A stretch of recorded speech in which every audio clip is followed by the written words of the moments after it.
I believe, like organization, you can then vouch for the other 8 people.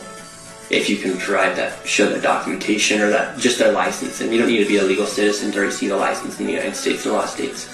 Now, the new year is your chance to run your business better, focusing on growth and not taxes, payroll, and HR headaches. That's why so many teams are kicking off the new year with today's sponsor, Gusto. I actually used Gusto way before we ever partnered with them. Back in 2020, when I first had to run payroll for my new S-Corp, I had no idea where to start.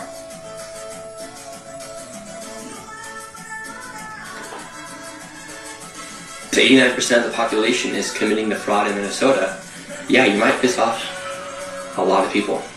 If everyone's paying taxes and then 81% of that population is on welfare receiving your dollars while they're committing 89% of the fraud, receiving millions of dollars, yeah, you're going to piss off a lot of people. Some would make the argument that the fraud in Minnesota is only a fraction of a percent compared to something like the pandemic unemployment fraud, which was somewhere in like $100+ billion.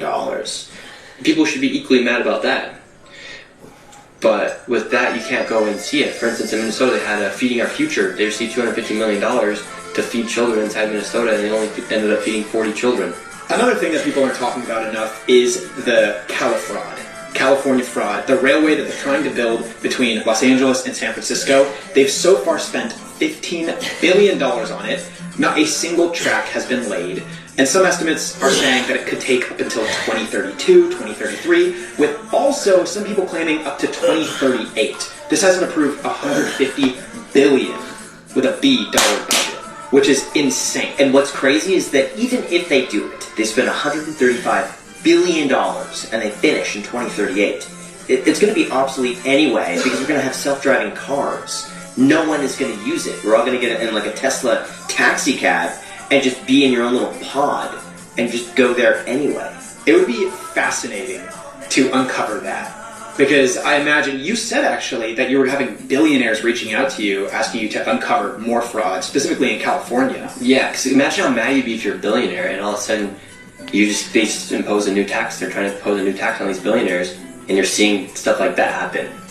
Elon Musk just tweeted today that he actually broke the IRS software because he sent a tax payment that was so large that they couldn't process it and they had to update the software. It had to have an extra digit. Wow.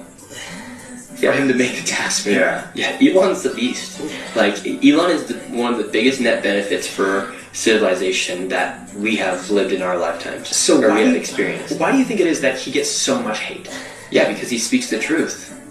And he creates innovation. People don't like that. Why do people not like truth or innovation? Innovation specifically, why do people not like it? Yeah, because it goes against what they're trying to do.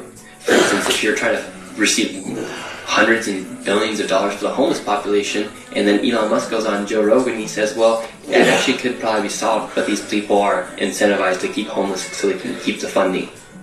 So when he's trying to talk about stuff is like AI. Like AI is a complicated one because we don't really know what it's going to be like because we're just sitting here, we're just average people. But we have to. I think with AI, that's very important that we're on top of what's going on with AI. But Elon Musk, he's been like the biggest net benefit as far as giving us a platform to post free speech and not getting censored on, to give us stuff that's like Starlink, or give us Teslas.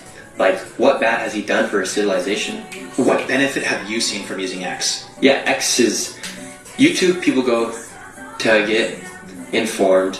X, they go to get their news. And TikTok, they go to get entertained.